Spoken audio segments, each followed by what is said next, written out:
देखिए, ये क्वेश्चन यानी कि इस टाइप का क्वेश्चन आपके बोर्ड एग्ज़ाम 2023 में ज़रूर आएगा सीबीएसई बोर्ड में। इस टाइप का, टाइप से मतलब है कि इसी तरह का क्वेश्चन होगा जिसमें इक्वेशन गिवन होगी। ये नहीं है कि सेम डिजिट आ जाए, ऐसा भी हो सकता है कि सेम डिजिट आ जाए। चलिए अब हम इसको सोल्व करते हैं। Find the value of k for which the root of the equation are equal. इस टाइप का आएगा यानी कि जिसमें रूट इक्वल गिवन होंगे और के की या कुछ भी लिख सकता है, वो एम लिख दे, उसकी वैल्यू हमारे से फाइंड करने को कहेगा। तो देखिए के की वैल्यू यहाँ से फाइंड करनी है। तो जब रूट इक्वल है तो इसका डिस्क्रिमिनेंट क्या होगा?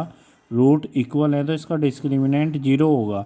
पहले इसको कंपेयर कर लेंगे स्टैंडर्ड क्वाड्रेटिक इक्वेशन से। ये x square plus b x plus c equal to 0, ये स्टैंडर्ड इक्वेशन है। ए आ गया हमारा के माइनस 12, बी आ गया 2 इंटू के माइनस 12 और सी कितना 2। अब इसका डिस्क्रिमिनेंट इक्वल टू 0 यानी कि रूट आर इक्वल है।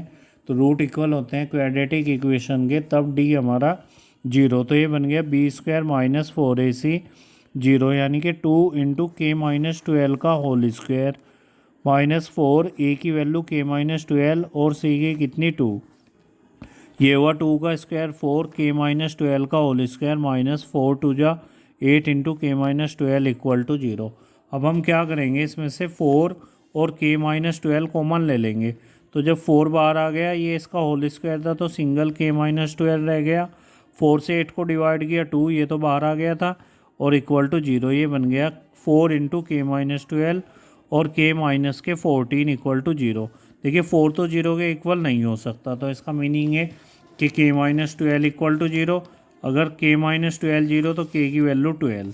देखो अगर के 12 होगा तो ये तो 0, सारा क्वाड्रेटिक खत्म, ये भी 0, तो 2 इक्वल टू 0 आ गया।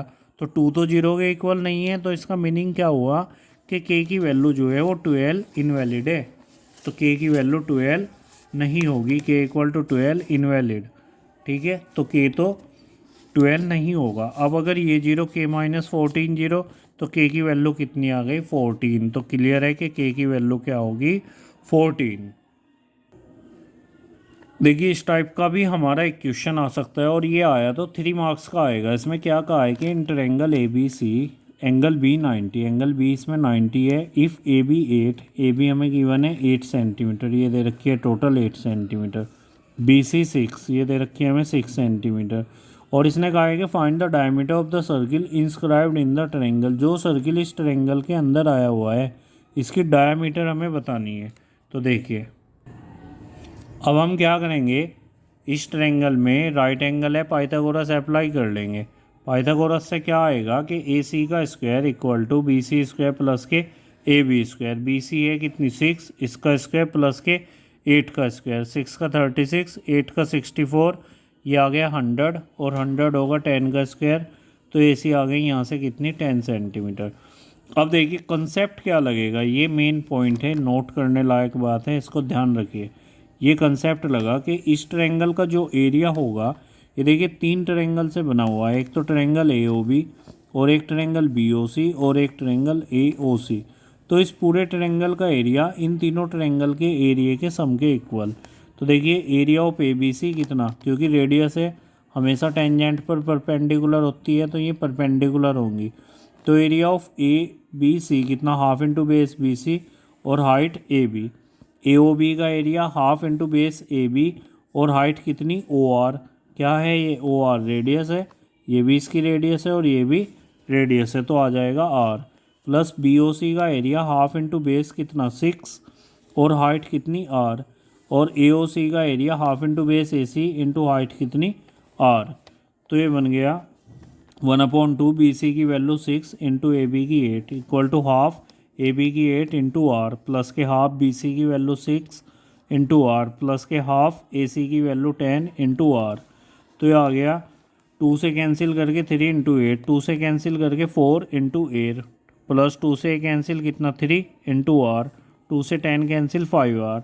तो 8 3 या 24 और ये ऐड कर लेंगे 4 प्लस 3 कितना 7, 7 प्लस के 5 कितना 12 आर। तो आर आ गया 24/12, इट मीन्स 2 सेंटीमीटर। तो डायमीटर हमें बतानी थी इसकी, वो कितनी होगी 2 आर। तो 2 × 2 equal to 4 centimetre. Thank you. Next है question number 8, the distance of the point. देखिए पॉइंट के कोऑर्डिनेट हमें गिवन है -4 -7। इसकी डिस्टेंस वाई एक्सिस से बतानी है।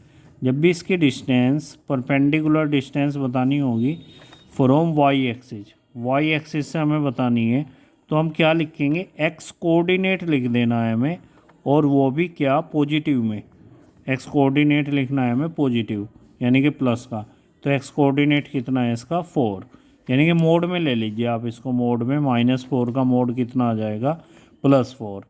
और अगर परपेंडिकुलर डिस्टेंस हमें वाई एक्सिस से बतानी है तो एक्स कोऑर्डिनेट, और perpendicular distance from x axis बतानी हो तो वाई कोऑर्डिनेट ले लेंगे। कितना आ जाएगा, mod of y coordinate. Mod का मतलब है कि पॉजिटिव वैल्यू ही लेनी है, अगर प्लस का है तो प्लस ही रहेगा। वाई कोऑर्डिनेट कितना है, -7, तो मोड में जब -7 लेंगे तो क्या आ जाएगा, 7 यूनिट्स। ये आपको ध्यान रखना है। कैसे, देखिए पॉइंट है -4 -7, -4 यहाँ को है और -7 यहाँ को, तो इसकी परपेंडिकुलर डिस्टेंस एक्स एक्सिस से ये हुई -7 यूनिट, और इससे वाई एक्सिस से कितनी डिस्टेंस पर है, ये 4 पे, ये -4 है और ये इधर -7 है। देखिए तो कितनी डिस्टेंस है इस पॉइंट की, यहाँ से यहाँ तक की, वाई एक्सिस से, तो 4 ही तो यूनिट है। नेगेटिव तो इसकी बस डायरेक्शन बता रहा है कि नेगेटिव साइड है, तो इसकी यूनिट कितनी हुई, 4, और इसकी एक्स एक्सिस से 7। तो ये ध्यान रखना है कि जब भी परपेंडिकुलर डिस्टेंस वाई एक्सिस से बतानी है तो एक्स कोऑर्डिनेट बताना है, और वो भी प्लस का। अगर माइनस है तो भी प्लस में बताएंगे। और परपेंडिकुलर डिस्टेंस एक्स एक्सिस से बतानी है तो वाई कोऑर्डिनेट बताना है, और वो भी प्लस का। Thank you.